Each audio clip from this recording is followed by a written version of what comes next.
Hey everybody, this is Andrew Alvarez again. Thanks again for stopping by. Thanks again for joining me on the Latino Conservative. We've had about a day or two, depending on how you count it, to calculate and to make our final assessments on the debate, on the vice president debate. Who do you got? Was it this guy? We're going to get into that. We're going to talk a little bit about what's going on in that debate. We've got a couple other topics to talk about. But before we get into all of that, you know the drill. Go like, subscribe, share this, put a comment on there. Let me know what you think about this stuff that I'm doing out there. Is it worth my time to do this? Oh, yeah, it's worth no matter what. My name is Andrew Alvarez, and I am the Latino Conservative.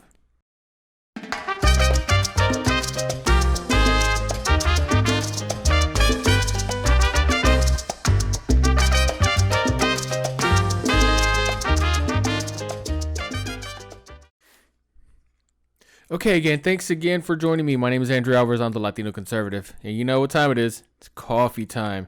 This is hotel coffee. This is the coffee that they gave me in the room, in the suite. I'm in the Homewood Suites in Indianapolis, Indiana. Let's see.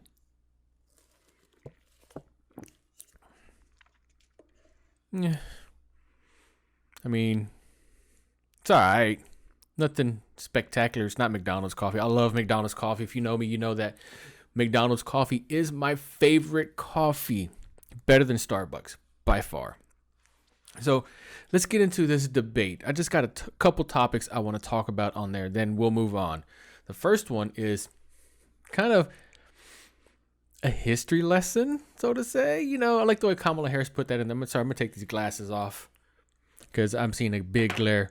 Do apologize about that. But the Democratic vice president nominee, Kamala Harris, tried to make a point to Joe Biden about a history lesson about the confirming of the Supreme Court justice. So she brought up the history lesson, said Abraham Lincoln basically said it wasn't the time to do this. Democratic vice president candidate Kamala Harris invoked Abraham Lincoln to say, while a nominee to succeed the late Justice Ruth Bader Ginsburg should not be confirmed until the next president is sworn in. Harris brought a history lesson, she gave a history lesson.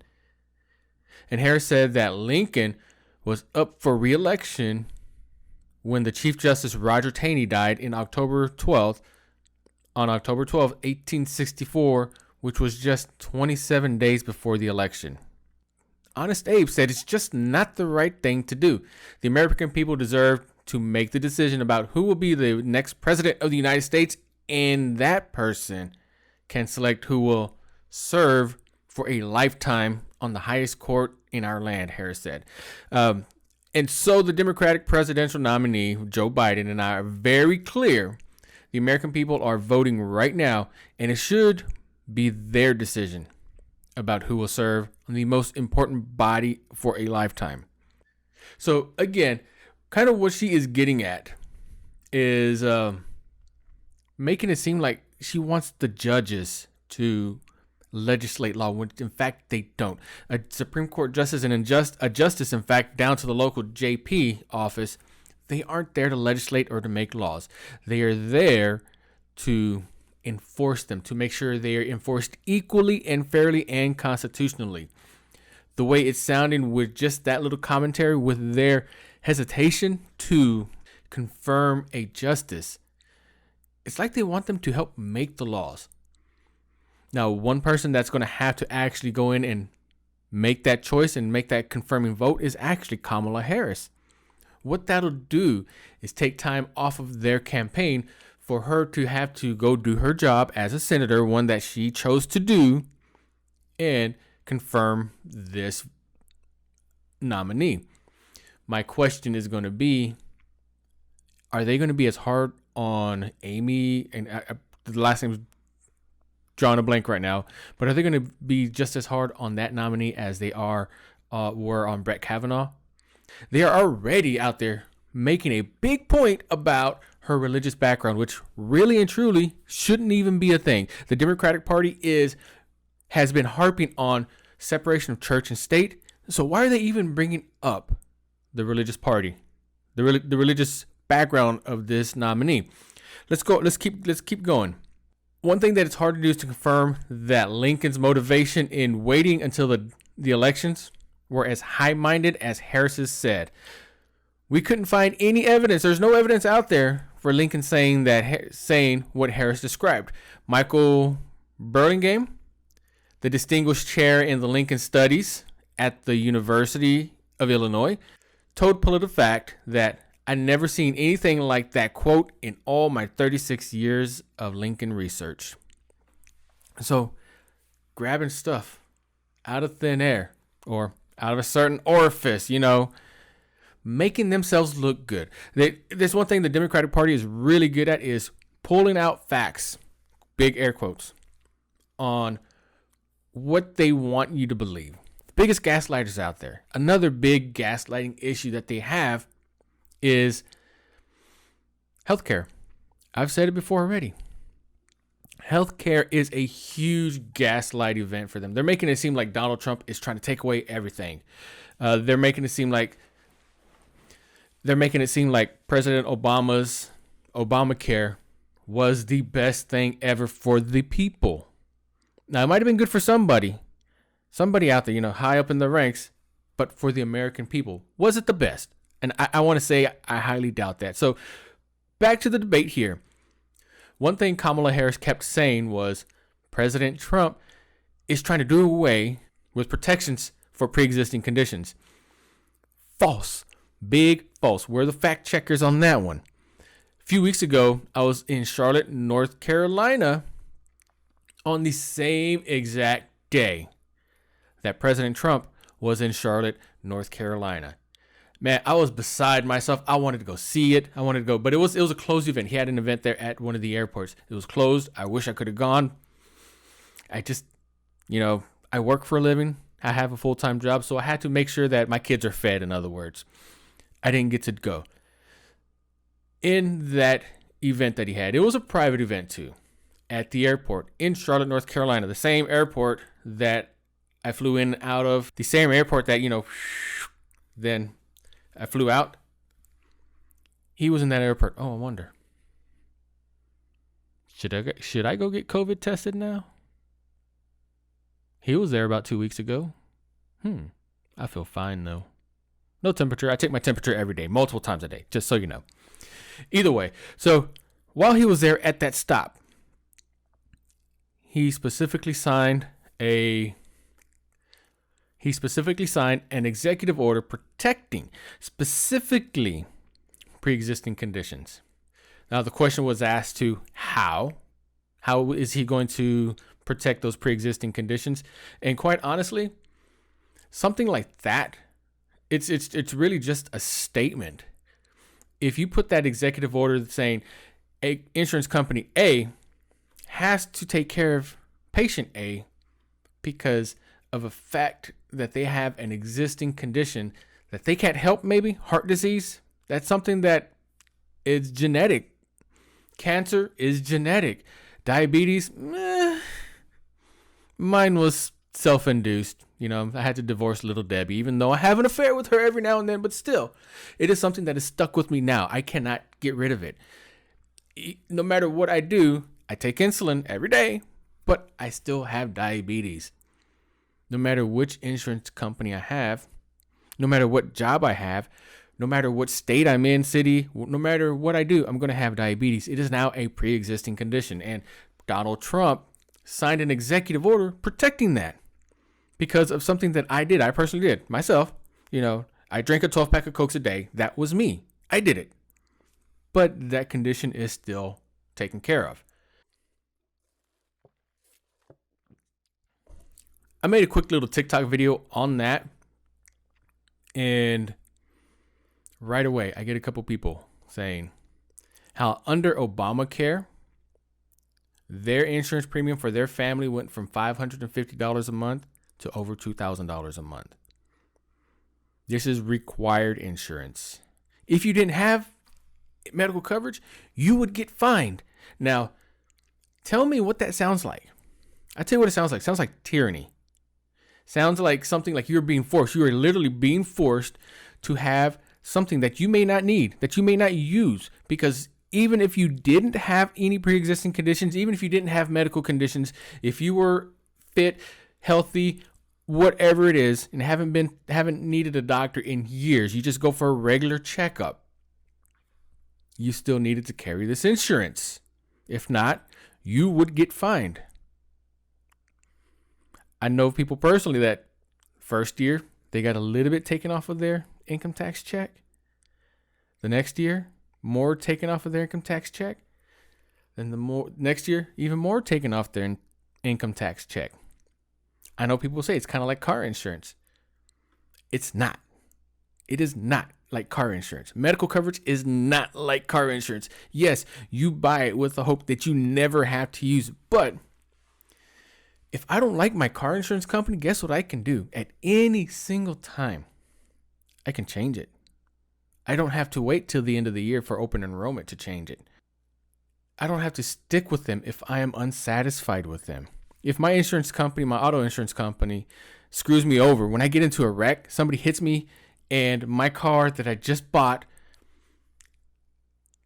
is worth $20,000, but I still owe $40,000 on it because it's still a relatively new car, and somebody else that wasn't paying attention, somebody else's responsibility that doesn't have insurance, mess up my car, they're going to cover $20,000. They're not going to cover the full $40,000 unless you go in and get what's called, the gap insurance. But not every person can qualify for gap. So you might not be able to take care of that full extra $20,000 worth of debt. Now, guess what happens? That's on you. Mic stands in the way, but that's on you. You are now $20,000 extra in debt with an asset that you don't have possession of anymore. If I'm unsatisfied with that insurance company, I can change them. That is my option. I don't have to wait till open enrollment to change them, like with medical insurance. Another thing with the medical insurance is it allows a doctor, a treating physician, someone to that extent to set whatever prices that they want for your care. You're going to have to meet a huge deductible, $5,000, $10,000 sometimes, before everything else starts getting covered. I know. I found out about that when I was moved to insulin from, the pills. I was taking metformin pills, $4 at Walmart, never paid attention to it. When I switched over to insulin last year, July of 2019, I was up for a rude awakening. I had an issue with my leg, a medical condition that I had to go to the hospital for, and no worries about my deductible being met. Once January came around, so my insulin for that time frame, it was free because I met my deductible, unknowingly met my deductible. See, I'm still kind of ignorant onto how insurance works, and I found that out. Not everything is covered by your insurance. That insulin, for example, from July to January, it was free. I didn't have to pay for it because I met my deductible, because I had a leg infection that took me out for a good while. I couldn't walk for like 3 months, and then I was walking with a cane and going to airports with wheelchairs and such. I was out. So this insulin that was covered by this insurance, come January, because I didn't have any other issues after that, come January, went up from $0, free 99, to $4.95 a month. Now I make a decent paycheck. Who can afford $4.95 a month though?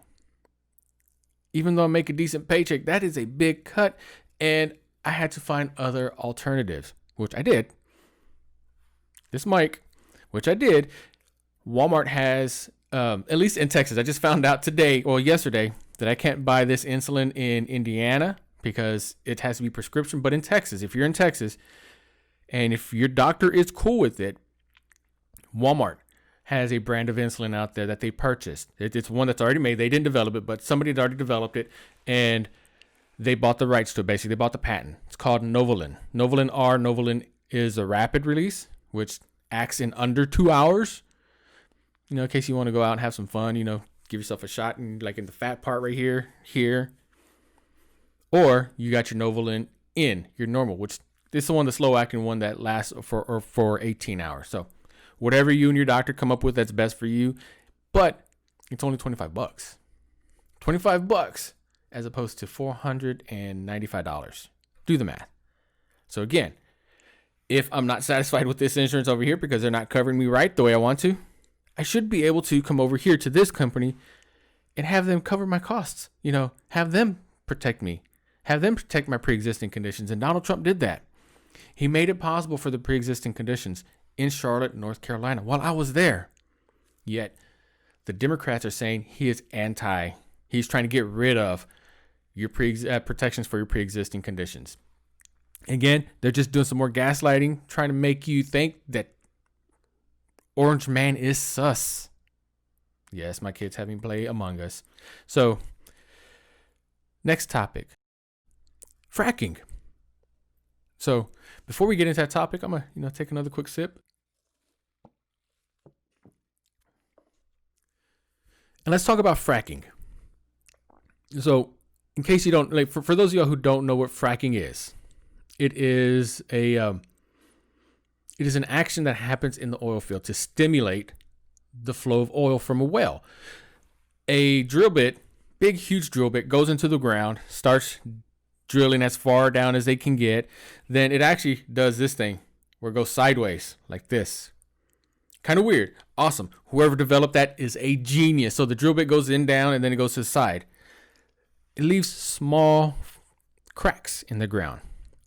And that's where the natural oil and natural gas and the oil are stored, in that part of the ground, but it's not doing anything. So what they do after that is they force water into these holes. That forced water will then make the cracks bigger and allow or stimulate the oil to flow through the well. It's a process that a lot of people get paid a lot of money on. Joe Biden and Kamala Harris, they want to end that. It's oil field work. Go over to West Texas, see what's out there. Oil rigs, fracking. You take away fracking, you're going to take away millions of dollars earned through hard work for American people who use that money to pay for their kids' foods, to pay for their light bills, to pay for their rent, to pay for their cars, to pay for their kids' school. You get the point? You're going to be taking away hundreds of thousands of jobs from these people. Why? The Green New Deal? Trillions of dollars are at stake with the Green New Deal, and it's not the government's money. In fact, the government's money doesn't belong to the government. It belongs to us. Trillions of dollars, if not more, are expected to be spent with this Green New Deal, which these two candidates support. Kamala Harris was actually one of the original signers of the bill, and they flat out on TV, national TV, which United States TV is worldwide TV, said that they do not support it. But go to their website. Unless they've taken it off within the last day or two, it is on their website. The Green New Deal also has clauses in it for windows. If your windows are too big, going to let in too much sunlight, so you're going to have to replace all your windows. And that's not just the residential side of it. That's on the business side of it too, the commercial side of it. So can you imagine like the Empire State Building having to have its windows replaced because the windows are too big? How much is that going to cost? You're not going to be able to just replace the windows. You're going to have to rebuild the building. It's stupid. I know. I didn't do it though. But with this fracking, they've also said time and time again that they would put an end to it. But during the debate, Miss Kamala Harris was a little dishonest in it. She said that they absolutely would not end it, that they would keep it going. They said that Donald Trump lied about suggesting that they would end fracking. Here's a clip. I am not banning fracking. Let me say that again. I am not banning fracking, no matter how many times Donald Trump lies about me. Like, what about, say, stopping fracking and stopping new pipe? I am not banning fracking, no matter how many times Donald Trump lies about me. There's no question I'm in favor of banning fracking. I am not banning fracking, no matter how many times Donald Trump lies about me. No new fracking. No matter how many times Donald Trump lies about me. We are going to get rid of fossil fuels. No matter how many times Donald Trump lies about me.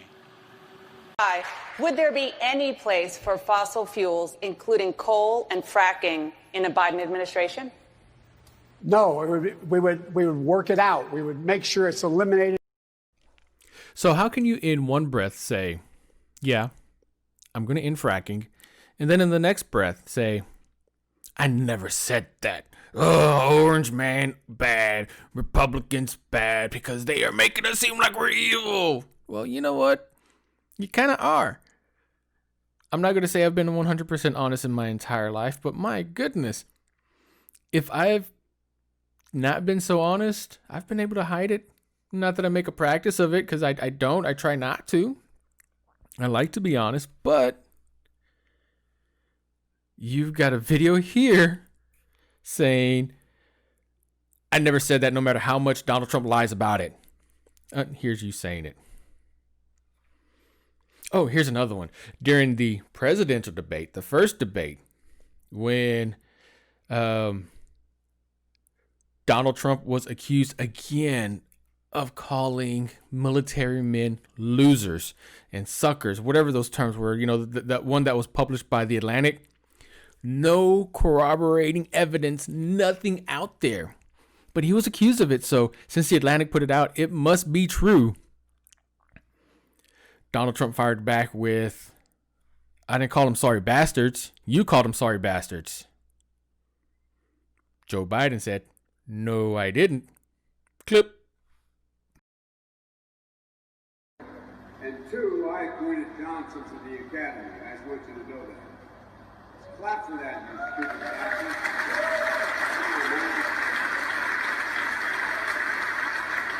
Man, you are a dull bunch. Must be slow here, man. Oh. So, if you're looking for an honest president, I wouldn't go Joe Biden Harris. Because they said they didn't fracking once. Oh, and they said they didn't fracking in one breath, and then the very next, they denied it. Joe Biden said he didn't call our heroes sorry bastards, but got the clip that says that. If you're going to be dishonest about it, man, come on. At least be secret about it, you know. There's some guys out there that are good at keeping secrets. You should take a lesson from one of them. So, now let's talk a little bit about a local election. Now, this local election is for a federal office, which is the U.S. Congress in District 22. Now, this was actually the district that I was going to run in because it's got a smaller hometown feeling. You know, from Victoria, Texas, the whole area kind of felt like this. Now, I live in Alvin, Texas right now, and I moved there over the course of the summer during quarantine. Moved there because, one, I wanted to be closer to the kids. Really, really, really important. Two, it was in the district that I was looking at running, District 22. I was going to run Congress, but I've made the choice to do something local first because I want to kind of learn processes and procedures. Though I think I could run at least a successful campaign for Congress, I don't think I could win because of my experience alone. And I wouldn't want to run against a candidate that I'm about to tell y'all about, put the American people at that type of risk, because I can't 100% make sure that with my not so much not having that big of a financial backing versus this guy that I'm about to tell you about, I would put the American people at a huge risk. I would rather someone like Troy Nehls, who's running in District 22, to be able to run and basically win this office by a landslide, because He has the backing. He has the experience. As a sheriff, he knows what law enforcement is like, real law enforcement, unlike Kamala Harris. Top cop is what they called her. She claimed that she ran the biggest Justice Department, the second largest Justice Department in the United States, only second to the United States itself. Well, yeah, you also increased the black incarceration rate exponentially. More black people were in jail because of you, because of your lack of empathy, because of your lack of being willing to help. But I digress on that. So District 22, you got two candidates right now, Troy Nehls, and then you have Shri Preston Kulkarni. I don't know exactly how to say it, but you've got this guy, Shri. SRK. There is a group sponsoring him called the RSS. The RSS shouldn't even be in here. Shouldn't even be in this country. Let's talk about what this RSS is.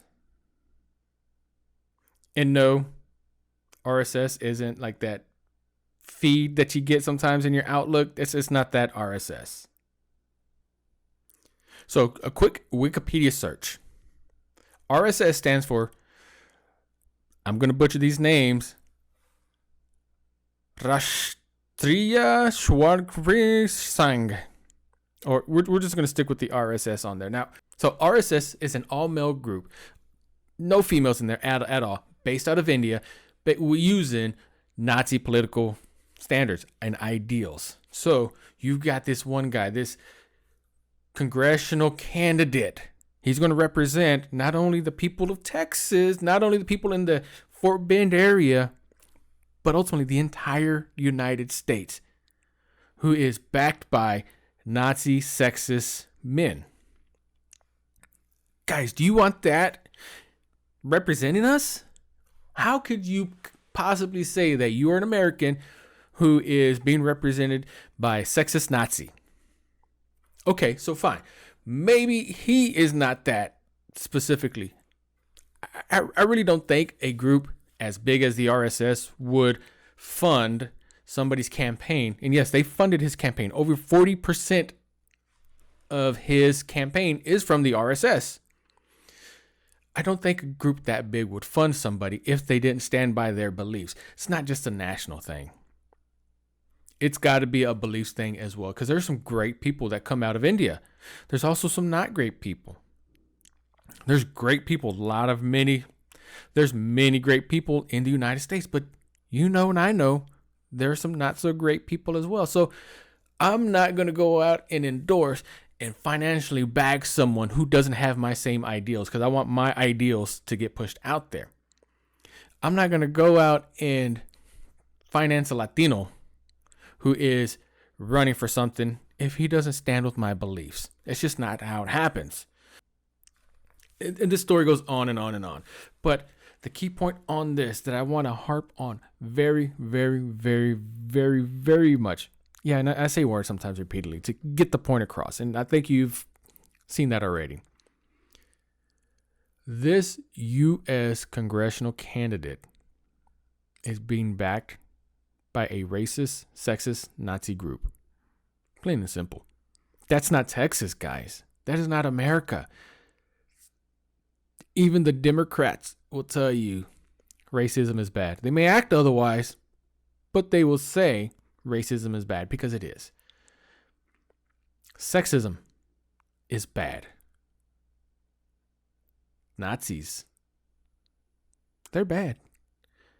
So if you are in District 22, covers part of Alvin, Pearland, Fort Bend County, that whole area, really, really go and consider how you want Texas to be represented. Do you want Texas to be represented by a true Texan, Troy Nehls, who knows the people, who helped enforce the laws for the people, who helped give inmates job skills, plumbing and HVAC. He gave them job skills while they were in incarceration, gave them job skills so when they came out of incarceration, they could do something. They could make a better life. Or Do you want to be represented by a racist, sexy Nazi? You make the choice. Guys, again, thank you all for listening so much. Go hit that like button, subscribe, do the share, sign up for alerts. This is a small YouTube channel, but I'm trying to grow it. Got some big things coming up too to help me grow that. My name is Andrew Alvarez, and I'm the Latino Conservative.